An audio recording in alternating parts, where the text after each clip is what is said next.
yesterday's mass shooting at a Texas school, causing local school districts to ask what more can be done to keep students safe. Our Nigel Hood spoke to local law enforcement today and discovered some school employees are trained to respond during an active attack.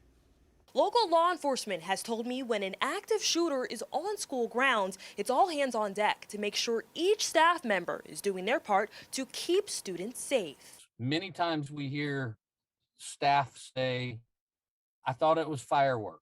It's something nobody wants to ever happen on a school campus. But law enforcement says school staff should be well prepared for. But anytime you have an active attack, you've got to it's too late to prepare. You've got to be ready. You've got to have had a plan in place. Doug Bowling is the safety coordinator in the Kershaw-County School District and trains both school resource officers and school staff on how to respond when a school is under attack. Employees are trained through lockdown drills once a semester. We have three things. First thing is you're going to announce that we're going into lockdown.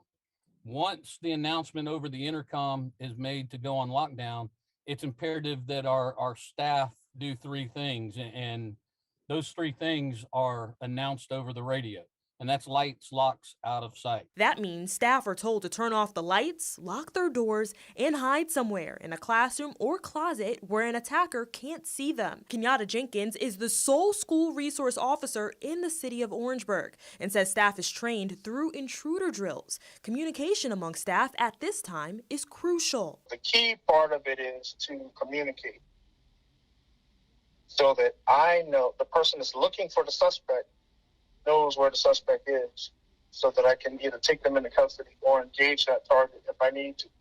Bowling says in some cases, staff are left with the tough decision of letting students into the classroom who may be wandering the halls after the lockdown started.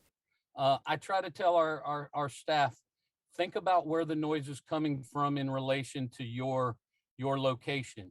If it's a distance away, absolutely get that child in, open the door, and then re-secure that door and get out of sight. Officer Bowling says the staff's training doesn't stop after the lockdown. It continues until the students are moved to a different location and reunited with their parents. It's a challenge, and it obviously is going to be frustrating because parents want to know how their children are. In Columbia, Nigel Hood, News 19 WLTX.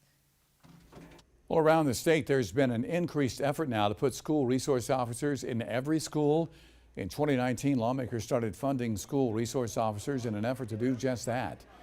According to the governor's office, there were 406 schools with officers in 2018. This year, there were more than 900 across South Carolina's 1,200 schools. 44 additional officers are set to be hired in July. In case you're wondering, there are 97 school resource officers here in Richland County.